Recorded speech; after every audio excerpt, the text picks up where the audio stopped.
Hi, my name is Billy Sanderson, and I am the Leadership and Development Guy for U.S. Compliance.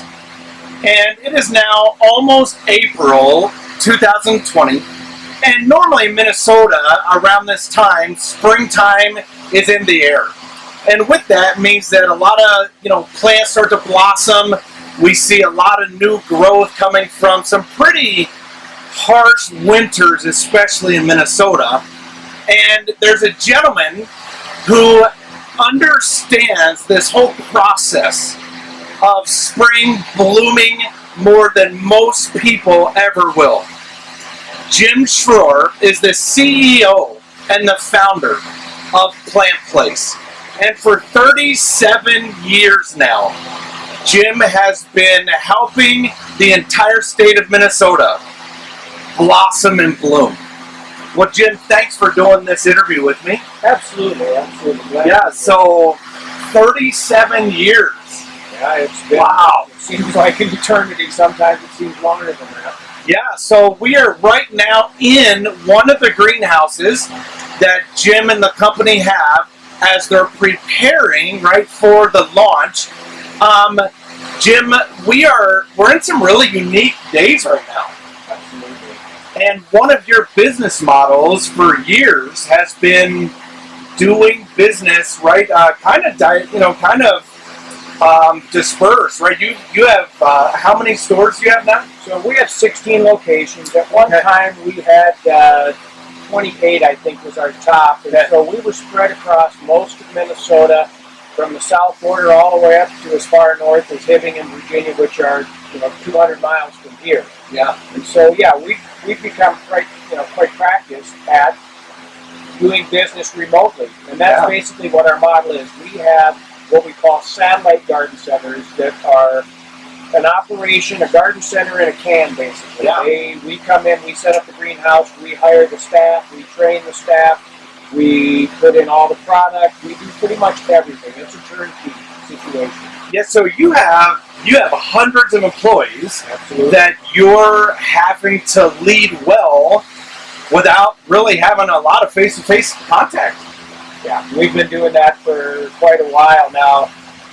This is certainly a new twist, what's taking place right now, in that by this point we would have had sit-down meetings with a lot of our store managers and just giving them the vision, but we've had to do a lot of that remotely.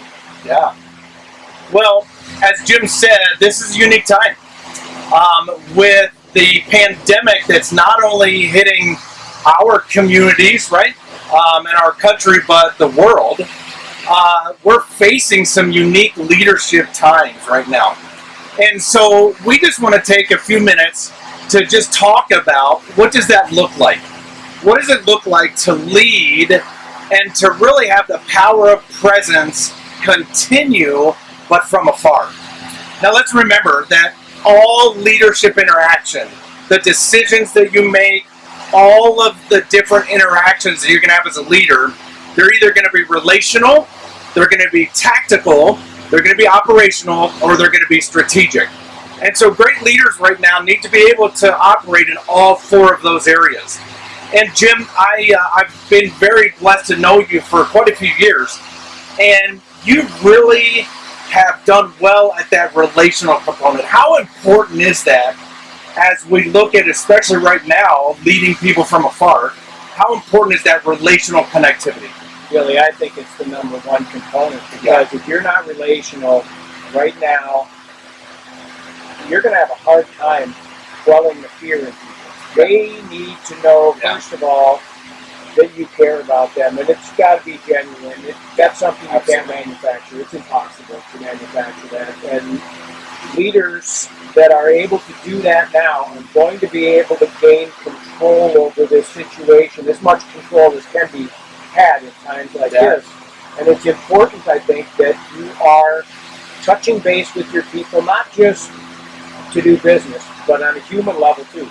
Find out where they're at in all this. Find out what's driving their fears, if they have fears, and try and walk them through it. I've had a number of conversations with employees and with suppliers, believe it or not, they're not sure of the way forward. And to be honest, I'm not totally sure of the way forward, other than I'm going forward. Yeah. I know that. And so I have been working on making content. I mean, I've been on my phone probably more than, and if people know me, I'm on my phone a lot in the spring. I'm probably making 60, 70 phone calls a day. Sure. It's just the nature of the beast.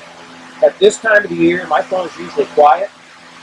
Not so much. I turn it off and put it in my pocket so that we won't have that interruption right now.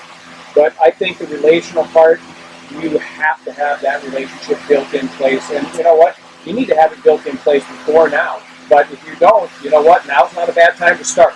Yeah, I appreciate you turning your phone off, because as I know, Jim, his phone is on a lot.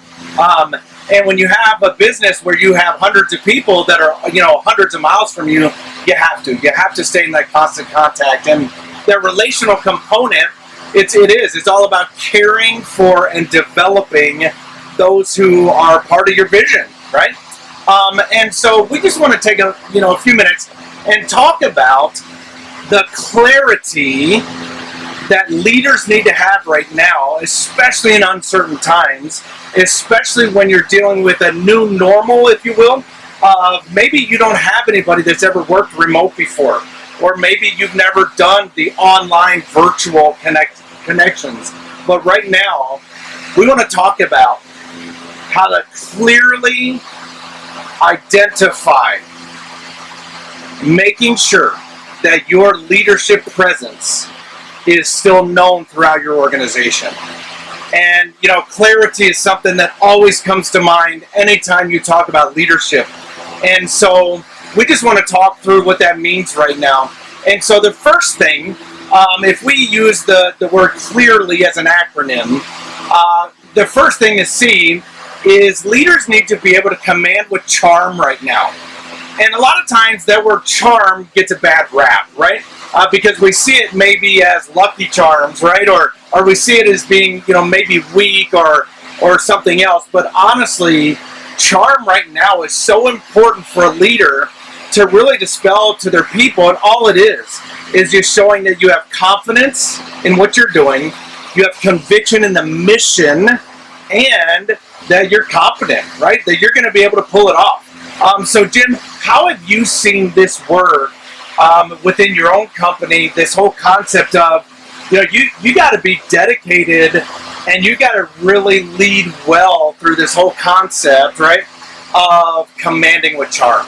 So, Billy, right now, you've got to be able to instill in your people. I mean, I have people calling me every day saying, are we going to be able to open? Yeah. I mean, we're in a shutter in place, and we are right now considered on the cusp of being essential, non-essential. So I have to walk them through what this looks like. And the truth is that I find that, using humor a little bit with them and just telling them, hey, look, I'm not growing all these plants for nothing. Yeah. We are going to be open. We are going to find a way to tell them.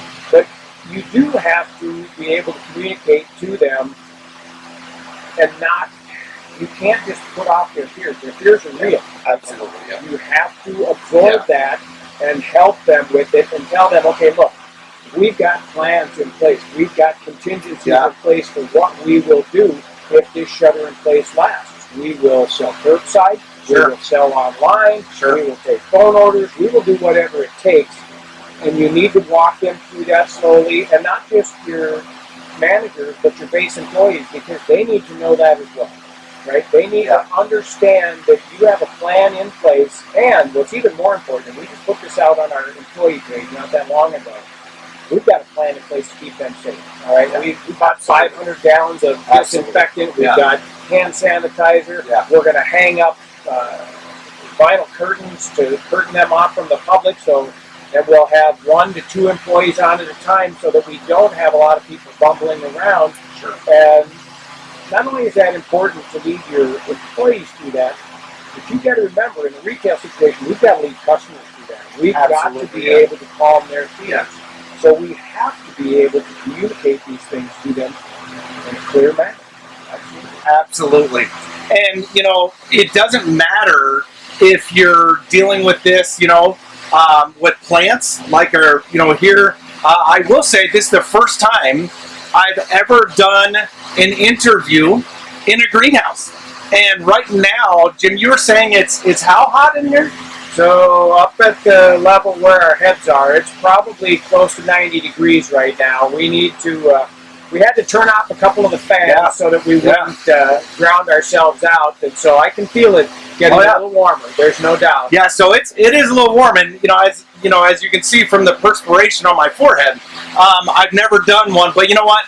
It doesn't matter if you're in the greenhouse business or like U.S. compliance, the environmental health and safety. We have to be clear with people right now because it's keeping them safe, and right now there's a greater good that's at stake. And part of that goes into our L, and that's to leverage your influence, right? And Jim, you're the CEO, the founder of the company, and so obviously you have a unique possibility with your position and your influence. But how about other managers, other supervisors? How can they leverage their influence right now to still lead well through this uncertain time? So what we've been talking with our managers about to talk to their employees is simply this. Listen to your employees. Take a lot of input from them and understand where they're coming from. You've got to have some empathy. If you don't have empathy, it's not about what's easiest for you right now. It's about what's best for the greater good, for the outcome. Because we all know this is something that we haven't had to face before. I mean, I've faced a lot of bad things. I've faced, economic downturn. I've faced horrible weather. I've faced a lot of these things, shortages of products. Sure. I can do things about all of those. And so can my employees, so can my managers. They know how to deal with that. This is brand new. So I'm having to help them. And in turn, I'm taking a lot of feedback from them and how I can help them be effective with their people. And a lot of it goes back to just listening to your people, getting feedback from them, understanding that they want what you want in the long run. Sure. And so we all are going to, we're all going to have to suffer some through this. There's no doubt about it. Absolutely. It's not going to be an easy time. But for sure, if my managers are doing that which I know they can do, they are listening to their employees and they are telling them, here's what we're going to do. And they're laying out these plans for them. And I'm hoping upon all hopes that this virus starts to dissipate as the season goes on, and maybe 6 months from now we'll say, okay, it's done. But until that time, my managers have to be very vigilant in how they deal with our employees, because I'm tasking them with keeping my employees safe. For sure, absolutely, and that's just it, right? And all of that leadership that we talk about, it right now is simply just, we have to make sure that we're keeping people safe, right? And that we're connecting everything that we have to the vision, right? And so not only do we have to command with charm, right? We leverage our influence at whatever level, right? People ask me all the time, right? Well, I don't have any direct reports, or so how can I possibly be a leader? We're all influencers. It doesn't matter what position you have. We're all influencers, and so we leverage our influence, but then we also have to expect a strategic vision, right? And Jim, you just brought that up a little bit ago about, we have to make sure that our people right now know that the main thing is to keep people safe right now. And the main thing is to really prioritize the right things, and we can do that well. We can align that, and we can bring it that clarity of expectation to our people remotely, right? You might have to connect with your team more than you have before. It might take, different means than you're used to. But as we do that, and as you bring that clarity, then what happens is you see the result on the other end. And that's really what we're trying to accomplish, is to bring a result that satisfies not only our clients and our customers, but their greater good, right? And so another thing that we have to do with that, the A and clearly, is to align with our audience, right? An axiom that I've used for years in working with top-level CEO-type leaders all the way down to, manufacturing supervisors and line leads on the floor. is you cannot force your genius into someone else's ignorance. And so it would be impossible, as Jim and I were walking around here earlier, I don't know anything about having a green thumb, right? About growing plants and stuff. So it'd be impossible for Jim to try to expect me to understand this process the way that he does. But what we find is that leaders, especially in times of uncertainty, and especially when there's times of pandemic, times of panic, right? Times of fear, is that a lot of times we put unrealistic expectations onto our people. And right now, we have to be able to align with our audience well. Jim, in your business, as you deal with people that maybe, some teenage employees all the way up to people who have been doing this for decades, right?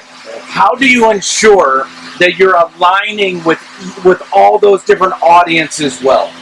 So, first and foremost, because of the situation we're in, and I've done this for years, I take it upon myself to know my managers. Yeah. I know their families. I know their stories. So important. I know what they're about. So important. But I also take it upon myself to get to understand their motivations, right? And that's obviously critical when we hire. And because we're seasonal, we have a little different situation where sometimes the turnover is high, although we have pretty good retention. We used to have over 70%. Now we're in a transition zone, but we're still at about 50%. And so I know most of these people, and I know that I do align with them because we enjoy the same things. I like to be with people that are like-minded and will share with me and talk. And you've got to be able to start a conversation. You better be able to talk to anybody. I mean, Billy, I talk to guys, and you know me, I'm a little bit of a throwback. I'm kind of a redneck, and I don't have any problem. I can communicate with the 16-year-old girl who all she wants to do is talk on her phone and texting 900 miles an hour. Yeah. And I can also communicate with somebody who's in their 70s and have no problem doing that. But in order to align with them, it's more than just communication, right? Absolutely. You have to understand them, and in order to do that, I'm going to get a little deep on here, but you have to have a self-awareness of who you are and who they perceive you as. Important. If you can do that and know how you are perceived, then you can tweak it in a way that you have to in order to be able to align with them. Because not everybody is going to perceive you the same. That 70-year-old sees you as somebody totally different than that 16-year-old does. So you've got to be adaptable. And that's, as far as the transformational leadership stuff, that's critical right now in these times, because if you're not able to align, the rest of us, out the window. Totally. And I could not agree more. And that's the perfect transition into the next letter, which is the R, right? Which is having real relationships. And that, Jim, you couldn't have put it any better. If you don't know your people and what drives them, and if you're not checking in with them, now remember, each person is different. Each person might have a different personality, a different way that they feel affirmed, right? And you might have to use technology, right, with some of the younger audience, or you might have to help some of your older employees learn new technologies, right? But it doesn't matter what it is. You have to have those real relationships, and you got to know what's driving your people. And right now, all the more so, because you don't have that face-to-face interaction, you're going to have to make sure that your people know that you care. And the L, then, as we're rounding the bases, what we look at is it plays so much in harmony with the relationships, is you have to listen to understand. And Jim, we've known each other for years, and both of us, we're storytellers, and we love to talk, especially when we're out fishing or hunting, right? And we can tell stories for days. But right now, there's a time and a place for that, and we love it, right? And we tell the fishing tales, but Right now we have to listen to understand. Because like you said earlier, Jim, we don't know how people are responding to this, right? Everybody's responding different. So how do you make sure that your team is, because I know you do this very well, but how are you making sure that your team, especially your managers and those that, that face the clients and the customers, are really listening well right now? So what we have done just right now remotely is we have opened up our Facebook stuff so that we've got open dialogue going back and forth right now. That's awesome. And we are seeking to understand, as everybody is, as this changes, right? Because it's changing daily, bang, bang, bang. It really is. And so we have been updating that. We've been putting out what our plans are. We have been listening. We've been taking not only employee feedback on how we should deal with this, but we've been taking customer feedback on what they'd like to see. That's because awesome. We have to be able to build that relationship not only with our employees, but our employees have to be able to build that relationship with the customers. And in order to do that, so we use it like this. When I make most of my managers follow me around when I'm at the store, I want them to see how I interact with people. It's not that I'm a genius at it, but I've got 30 plus years of experience, and I've learned a little bit. And obviously, like you just said, we both love to tell stories, and believe me, I can talk the ears off of customers, and I do sometimes. But what's most important is I need to know, first and foremost, I can't help them if I don't know what they need. So if I don't know what they need, true. I can spit out all this knowledge that I've got. It's worthless because I might have been answering a question that never came up for them. So I'm trying to put it across. We have a manual that we hand out to all of our employees, and basically, and it's really simple. We tell everybody, one of the lines in there is treat every single customer as if it was your grandmother. We want them to treat them with respect. We want them to sit at their feet, basically, and listen to them. And not in a condescending way, but in a way so that you can truly understand what it is they're looking for. Sure. And Jim, you brought up such a key point there, because especially in this generation right now, we're losing some of that gap, right? The traditional gap, those that are retiring or thinking about retiring, and the gap, the millennials that are coming into the workforce, we're losing some of that gap. And to treat everyone like they're your grandmother, right, or someone's grandmother right now is such a big deal, because, if you really get down to it, most people, they enjoy talking about themselves. And so when you get them talking, they're gonna tell you what they want. And so whether it's in a retail environment or whether it's in a safety environment, it all comes back to, are we communicating to people that we care enough to listen well? And finally, to round it out with our clearly acronym, is the why, and that's we have to yield wins and victories. We have to be able to do that. We have to be able to share the successes that we have. Why? Because praise matters. And Jim, I've got to imagine you've seen this over the years with so many employees and so many different, even remote. How do you inspire your team now to really make sure that they're celebrating even the smallest of victories? And so what we do is we make it a point. So I tell all of my managers, I walk them through basically how to do this. And I just tell them, look, think about yourself. What do you like? You love a good pat on the back. Everyone does. Absolutely. When people say that they don't need affirmation, they're lying. Right? Everyone likes affirmation. And so I tell them, think about how good that makes you feel. Now, don't you want to make somebody else feel that good? And I've got one of my managers is spectacular at this. And she makes it a point. She's constantly sending out little text messages and email blasts. And in turn, I'm passing those messages on. But we're all about the small things. So I have an old employee, been with me for years and years and years. And she had to take a job with another company doing something similar to this because we moved out of that community. And she still calls me to tell me what her daily sales totals were because she knows I'm going to say, hey, nice job, way to go. Yeah. And she was so bummed because the first time she went in and told her superiors that, they said, okay, great, give us the money. That was it. And so these little things matter. And it's not just sales. It's, hey, I helped this old guy. He was 90 years old today. And you know what? He got such a kick out of it, such a smile on his face.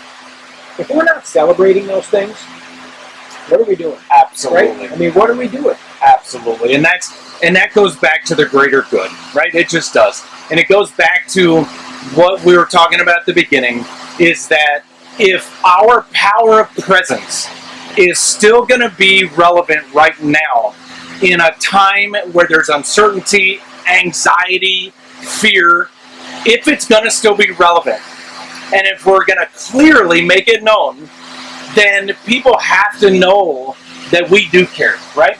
And that we care about those things. And part of that caring is they'll never know unless you ask, right? And it's so amazing to watch young leaders blossom. It's awesome to watch some of those old veterans, right? Still doing it strong day in and day out. And we can learn from those people. And so we just want to leave you with a few more thoughts about right now, what does great leadership look like? Because as we've talked about this concept of leading well from afar, right, in a distance, we've talked about that, but what does it really look like? What are great leaders doing, right? And so I think one thing that great leaders are doing right now is they're providing options for their people. Because especially right now, Jim, right? We have to provide options because that's gonna create innovation and creativity.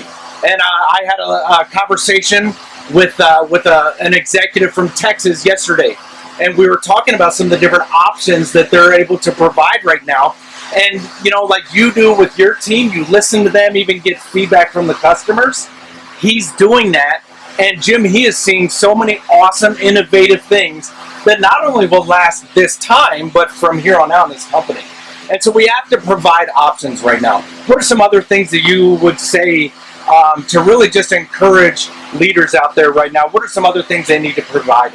Well, options are huge because it does two things. Number one, it does foster creativity, but number two, it shows the people that you care about what's going on with them, and you are willing to work with them, that you're not going to have this rigid policy.